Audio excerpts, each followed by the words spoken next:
When I describe depression to people, I, I describe it as being in a dark well at the bottom on the floor, just lying in a fetal position. It's cold, it's damp, there's no light, there's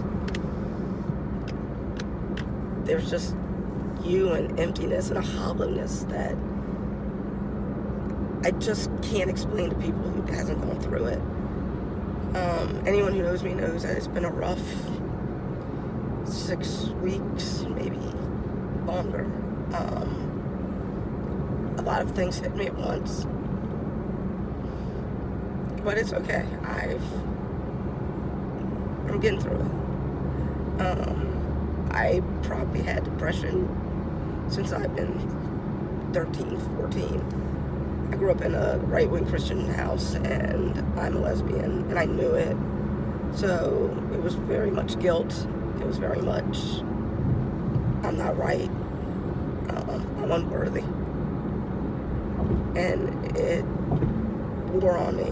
And when I was 20, I decided that I didn't want to deal with this anymore. So I had collected a bunch of pills from all different places, and I sat on my grandfather's dock at the time. It's down by the river in Delaware, and it's my best place ever. And I remember, and I was taking these pills, and I was at peace, thinking, it's going to be over tomorrow, and I'm fine with that. And then my friend called, and he asked me to go to a party, and in my thinking, I was like, yeah, why not have one last night with my friends? So I went to a party, and I probably overdrank, overpartied, and I guarantee you, no one at that party knew that I was depressed, that I felt isolated, and that I was in the midst of killing myself. No one knew those things, because I played it off well. So when I got home and I woke up that morning, I was so depressed. I was so, like, my world just crashed in, because I woke up. And I remember going to the kitchen and sitting at the kitchen table and crying with my mom about how I didn't want to be here and how I didn't want to wake up. And it must have broke my mom's heart as well. And got to the hospital, stomach pumped. I was in a psych ward for 2 weeks under evaluation, and I fought it the whole time. And then when I was 26, I got depressed again, and I felt myself slipping down into that hole. And I didn't want to go through the things I did when I was a teenager, so I got help. My mom sent me up with one of her friends that had been depressed and knew about it, and she was a counselor, and Bonnie helped me a lot. I got professional help. I didn't want to slip down that hole again. I didn't want to, and when I was a teenager, I would cut myself, and I would watch the blood flow out, and it just gave me peace knowing that my life was trickling away, and the pain that I got from cutting myself would help the hurt that was in me, and it was tough. And so I felt myself slipping when I was 26 into this again, and I got help, and I got better.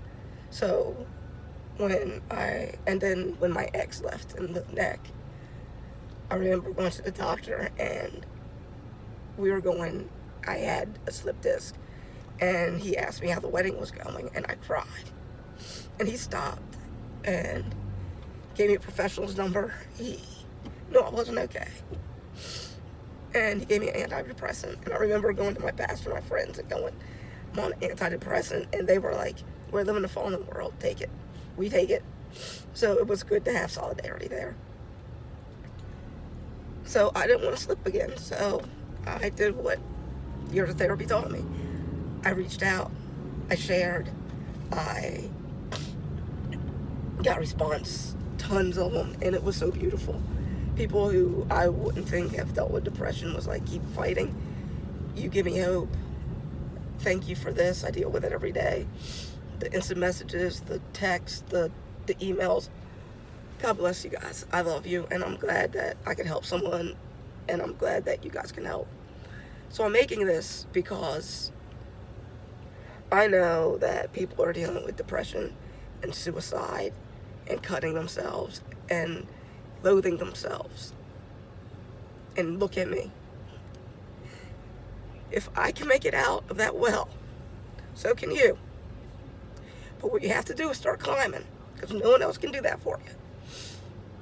And when you start climbing, I mean, reach out to people, hug the people that's closest to you, talk to people,